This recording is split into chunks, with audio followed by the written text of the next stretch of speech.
그래서 저희들은 대단원의 문제, 중단원의 문제, 소단원의 문제로 문계부에서는 한번 분류를 해봤습니다.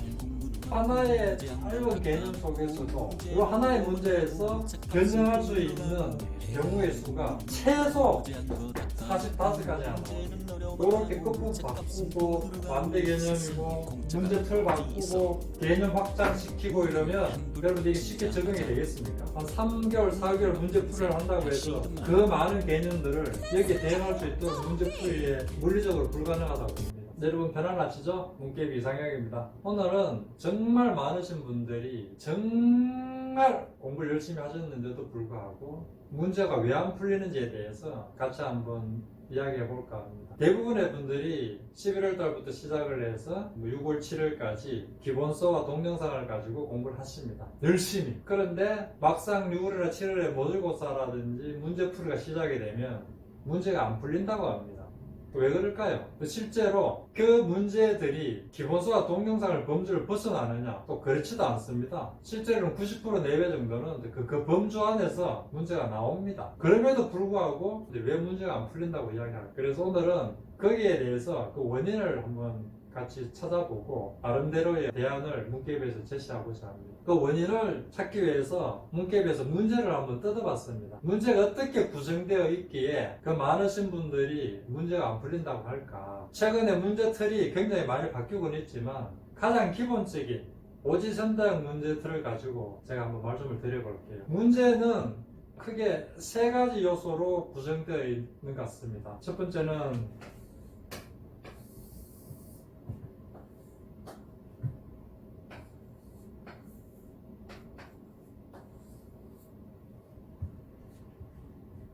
이 틀이 여러분들이 보시는 가장 기본적인 오지성당 틀이죠. 다 대부분 이렇게 구성되어 있습니다. 이 안에서 세 가지 요소를 한번 찾아보겠습니다. 첫 번째는 뭐뭐에 대해서라는 개념이 있습니다. 개념. 가장 중요하겠죠. 문제 근간의 핵심이 이 개념이 될 수가 있습니다. 자, 두 번째는 이 개념에 대해서 출제자가 의도하는 바를 묻는 질문 의도가 있습니다.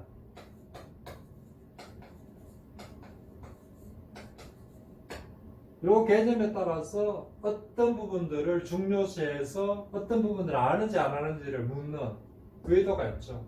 세 번째는 여러분들이 가장 많이 신경 쓰고 계시는 지문이 있습니다.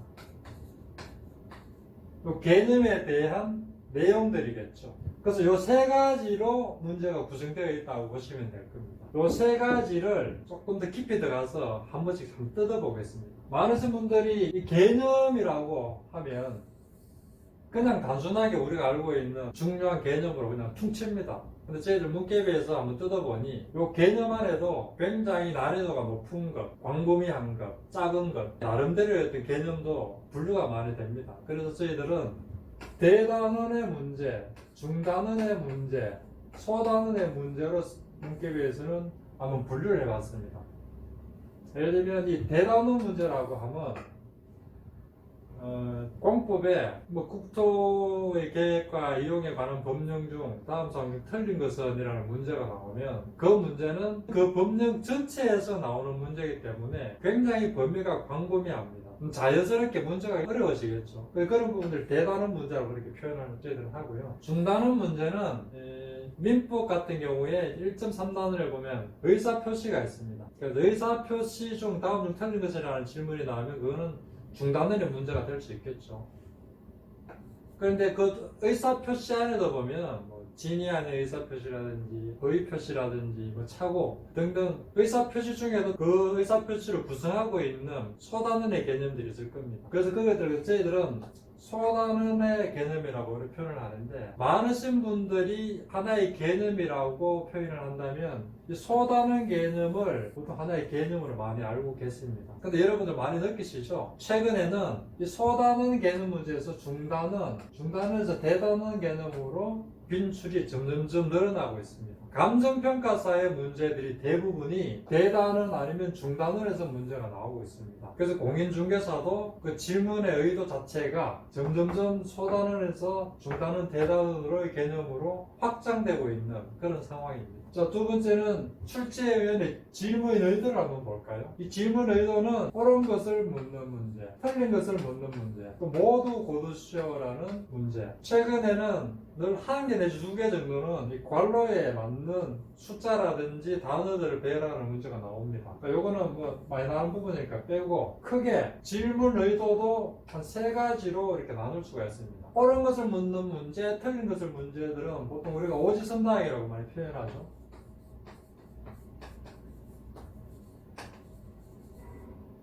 모두 고르시오라는 문제는 저희들 박스형이라고 보통 표현을 합니다. 근데 이 오지선다형과 박스형에도 난이도가 또 다릅니다. 가장 난이도가 낮은 거는 틀린 것을 묻는 문제가 난이도가 가장 낮고 그 다음이 옳은 것을 묻는 문제. 당연히 모든 것을 고르시오라는 문제가 더 난이도 어려우시겠죠. 물리적으로 봐도 옳은 것을 틀린 것을 묻는 문제는 한 개씩만 고르면 되는데 모두 고르시오라는 거는 두 개가 되는지 세 개가 되는지 네 개가 되는지 뭐 물리적으로 봐도 이게 더 어려워지는 것 같습니다. 그런데 과거에는 옳은 것을 틀린 것을 묻는 문제가 되게 많았는데 최근에는 이 모두 고르시오라는 문제가 점점점 많아지고 있습니다. 민법 같은 경우에 29회차는 모두 고르시오라는 문제가 3문제, 30회차는 6문제, 31회차는 무려 9문제가 나왔습니다. 자연스럽게 수험생들이 느끼는 부분들은 어렵게 느끼실 수 없습니다. 모두 고르시오라는 문제는 그 개념을 완벽하게 잘 이해를 못하시면 정말 맞추기가 힘들어집니다. 3개, 4개 중에 한 개라도 잘 모르면 틀릴 수가 있으니까. 그래서 그 출제위원들의 질문 의도에도 한 3가지로 구분할 수 있다. 자, 마지막으로 지문 한번 볼까요? 지문은 여러분들 워낙 뭐 많이 접하시고 또 제일 고민하시는 부분들이기 때문에 잘 알고 계십니다. 그 지문이 어떻게 바뀌는지 크게 바뀌는 형태를 한번 살펴볼까요? 첫 번째는 예를 들면 있다가 없다로 바뀌는 반대 개념으로 변형시키는 경우가 있겠죠. 자, 두 번째는 상대적이나 임의적으로 바꾸는, 예를 들면 꼭 하여야 한다를 할 수도 있다, 해도 된다, 가능하다 이렇게 바꾸는 경우가 있겠죠. 세 번째는 좀 쉬운 부분입니다. 숫자들을 바꾸는 경우입니다. 예를 들면 뭐 3분의 2 동의, 2분의 1 동의를 5분의 4, 3분의 1 과반 이렇게 숫자를 바꾸는 경우가 있겠죠. 자, 네 번째는 공부하시다 보면 법령에 보면 단, 다만 이런 예외적인 상황이 있습니다. 예외적인 상황. 이런 부분들이 꼭 시험에 나옵니다. 요거 정도까지는 여러분들 뭐 잘 알고 계시죠. 또 실제적으로 모든 강사님들이나 학원이나 인강에서 이런 부분들을 많이 강조하고 계시기 때문에 정리된 자료라든지 시험지 안에서도 어느 정도 공부만 하시면 잘 찾아내십니다. 그런데 최근에는 이 개념들에서 가장 중요한 키워드들이 있습니다. 이 키워드를 다른 말로 변형을 합니다. 변형. 다른 말로 표현을 하기 때문에 중요한 핵심 단어들이 맞는지 틀리는지를, 유사한 의미인지를 파악을 해야 되는데 그게 쉽지가 않습니다. 법대 나오신, 법을 전공하신 분들도 한 번씩 제가 물어보면 이게 이런 뜻인가 라고 하는 깨우뚱깨우뚱 하는 분들이 의외로 많습니다. 그래서 최근에는 지문들도 5번 쪽으로 많이 나오고 있다. 여기다 하나 더 붙여볼까요? 원래 같은 경우에는 민법에는 200개 지문 중에 한 20개 정도가 새로운 지문이 나왔습니다. 그간에 나오지 않은 기출 지문들. 그래서 이 부분들은 사실은 대응하기가 좀 쉽지가 않죠. 그래서 과감하게 틀려줘라. 이런데 자꾸 매이면 꼭 해야 되는 이런 걸 못한다. 그래서 이건 포기해라. 또 포기하는 거 단어의 공부다라고 저희들이 늘 이야기를 합니다. 자, 그러면 질문을 구성하고 있는 이 3가지 요소들에서 개념, 질문 의도, 지문에서 수학적으로 나올 수 있는 변형의 경우의 수가 몇 가지나 될까요? 그 경우의 수는 개념 같으면 2의 3성 곱하기 지문 의도 2의 3성 곱하기 지문 1번에서 5번까지 경우를 빼고 변형의 경우만 보더라도 2의 5성 곱하면 경우의 수가 나오겠죠. 너무 많지 않습니까? 우리 심플한 거 좋아하니까 개념 3가지,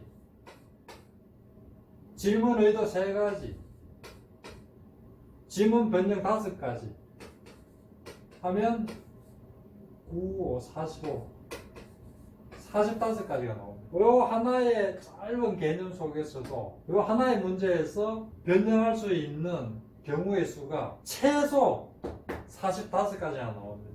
그래서 완벽하게 그 개념들을 잘 이해를 해도 이렇게 끝부분 바꾸고 반대 개념이고 문제틀 바꾸고 개념 확장시키고 이러면 여러분들 이게 쉽게 적용이 되겠습니까? 어렵겠죠, 당연히.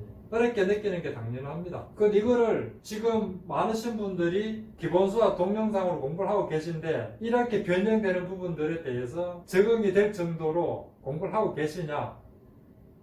저는 물리적으로 이렇게 공부하는 게 안 된다고 봅니다. 6과목에 대해서 다 그 이론을 공부하셔야 되죠. 또 거기다가 또 문제 풀어봐야 되죠. 한 3개월, 4개월 문제 풀이를 한다고 해서 그 많은 개념들을 여기에 대응할 수 있도록 문제 풀이에 물리적으로 불가능하다고 봅니다. 그러면 어떻게 할까요? 당연히 새로운 방법을 찾아야 되겠죠. 그래서 사실은 눈깨비 프로그램이 여기에서 사실은 시작을 했습니다. 이렇게 다양하게 바뀌는 이 경우들을 어떻게 하면 쉽게 접근하고 효과적으로 접근해서 문제를 잘 풀 수 있을까? 많으신 분들이 공부하다 보면 간과하고 계신 게 공인중개사는 시험입니다. 시험은 내가 알고 있는 것들에 대해서 명확하게 점수를 낼 수 있게끔 맞춰야지만이 합격할 수 있는 거거든요. 시험을 잘 치려면 결국은 문제에 적응을 해야 되는데 많으신 분들이 자꾸 이 개념에 대한 이론에만 자꾸 집중을 하고 계십니다.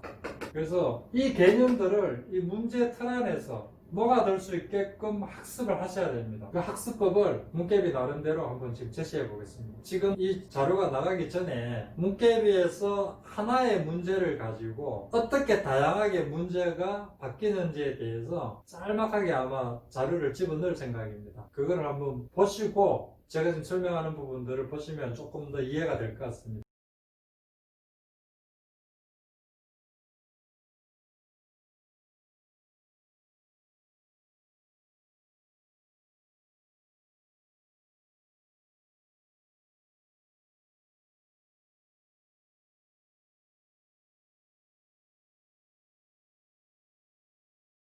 문깨비가 제시하고 있는 가장 좋은 방법은 여기 하나의 그 컴퓨터 화면이라고 보시면 됩니다. 이렇게 구성이 되어 있습니다. 그 무수한 개념들마다 한 번에 클릭을 하면 왼쪽 부분에는 문제를 띄워줍니다. 저희들은 살아있는 기출 변형 문제라고 합니다. 이 문제단은 하나의 문제가 오지선다형으로 틀린 것을 묻는 문제, 옳은 것을 묻는 문제, 박스형 모든 걸 다 제시해주고 있습니다. 그리고 이 문제들이 어떻게 만들어졌냐 하면 한 개념이 지금까지 한 5번 출제가 되면 기출 지문의 수가 한 25개가 되겠죠. 거기다가 문깨비 프로그램이 정말 중요하다고 하는 개념들을 더 집어넣어서 하나의 데이터베이스를 만듭니다. 그래서 데이터베이스가 문제를 만들어줍니다. 그렇기 때문에 이 문제단을 공부를 하시면 그간에 나왔던 중요한 그 개념에 대한 기출 지문들은 전부 다 공부를 할 수 있다는 개념이 되겠죠. 그러다 보니 처음에 접하시는 분들은 조금 어렵게 느껴집니다. 그런데 한 일주일이나 보름 정도 지나면 이런 문제가 아니면 재미가 없어 공부를 못 하신다고 합니다. 그래서 이렇게 다양하게 매번 나올 때마다 문제단을 바꾸어주고 이 문제를 풀기에 있어서 늘 기본이 될 수 있는 핵심 요약서를 본인이 원하시면 핵심 요약을 띄워줍니다. 핵심 요약서를 어떻게 띄워주느냐? 화면의 우측 상단에 보면 버튼이 있습니다. 동영상 버튼, 핵심 요약서 버튼. 그래서 이 문제를 푸시다가 이 문제에 대해 잘 모르시겠다 라고 하면 핵심 요약 버튼을 누르시면 여기 핵심 요약을 띄워줍니다.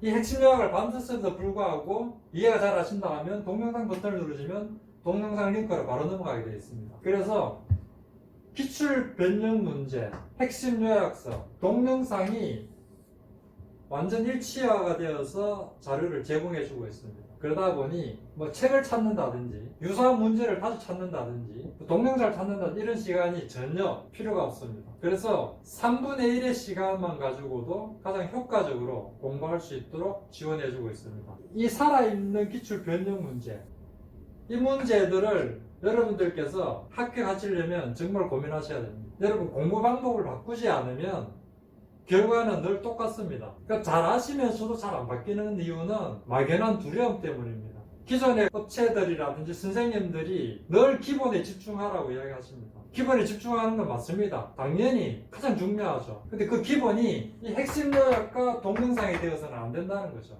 그래서 순서를 약간 한번 바꿔봤습니다. 기출 문제풀이가 기출 문제가 중심이 되고 그 중심을 가지고 핵심 요약과 동영상에 따라가주는 형태로 공부를 하시기 바랍니다. 기본서와 동영상으로는 50점 내에서 60점 정도만 맞추도록 해라. 또 실제로 이거 두 개만 가지고 공부 죽으라고 해도 60점 넘기기가 쉽지가 않습니다. 대신에 합격을 하기 위해서는 기출 문제로 풀어라. 여기서 7집에서 8집을 만들어라. 그렇지 않으면 아무리 공부를 열심히 하셔도 매번 실패한다. 그 이유는 앞에서 문제를 뜯어보셨다시피 세개 요소가 그렇게 다양하게 바뀔 수가 있습니다. 출제 범위, 출제 난이도 이런 부분들이 매번 바뀝니다. 거기에 적응이 안 되면 합격하기 쉽지가 않습니다. 여러분들 이런 부분들을 반드시 알고 누구랑 어떻게 공부할 건가에 대해서 고민해 주시기 바랍니다. 문케이비는 여러분들의 합격을 위해서 늘 최선을 다하고 있습니다. 여러분들 살아있는 기출 변형이라는 화두를 생각하시면서 1년을 투자하시기 바랍니다. 감사합니다.